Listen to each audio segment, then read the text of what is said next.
فَلْيَضْحَكُوا قَلِيلًا وَلْيَبْكُوا كَثِيرًا۔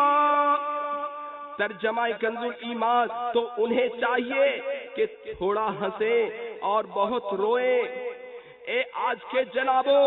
اور کل کے مرحوموں، یاد رکھیے جو گناہوں پر اڑا رہا وہ راستہ بھول گیا، غفلتوں اور بے عملیوں کی تاریکیوں میں بھٹک گیا، اور خدا و مصطفیٰ عز و جل و صلی اللہ تعالی علیہ وآلہ وسلم کی ناراضیوں کی صورت میں قبر و آخرت کے عذابوں میں پھنس کر رہ گیا۔ اب پچھتانے اور سر پچھاڑنے سے کچھ ہاتھ نہیں آئے گا۔ سنیے سنیے، سرکار مدینہ راحت قلب و سینہ صلی اللہ تعالی علیہ وآلہ وسلم کا فرمان عبرت نشان ہے، جو کوئی ایک نماز بھی قصداً ترک کر دے گا اس کا نام جہنم کے اس دروازے پر لکھ دیا جائے گا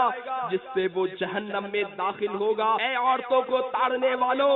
امردوں کے ساتھ بدنگاہی کرنے والوں، اپنی آنکھوں کو نظر حرام سے پر کرے گا، قیامت کے روز اس کی آنکھوں میں آگ بھر دی جائے گی۔ حضرت سیدنا ابو بکر صدیق رضی اللہ تعالیٰ عنہ دوران خطبہ فرمایا کرتے، کہا ہے وہ خوبصورت چہرے والے،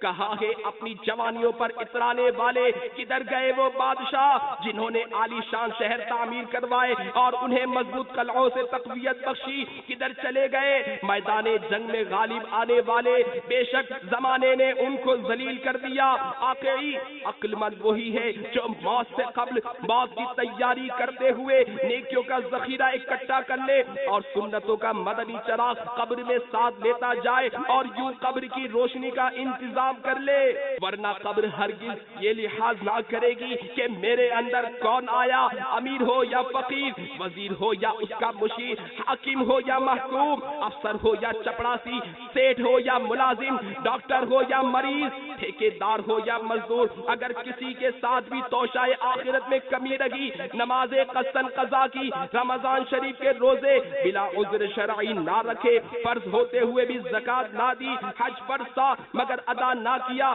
باوجود قدرت شرعی پردہ نافذ نہ کیا، ماں باپ کی نافرمانی کی، وائے حسرت و ندامت کے کچھ ہاتھ نہ آئے گا۔ اے عاشقان رسول، بس ہر دم دعوت اسلامی کے مدنی ماحول سے وابستہ ہو جائیے، انشاءاللہ العزیز دونوں جہاں میں بیڑا پار ہے۔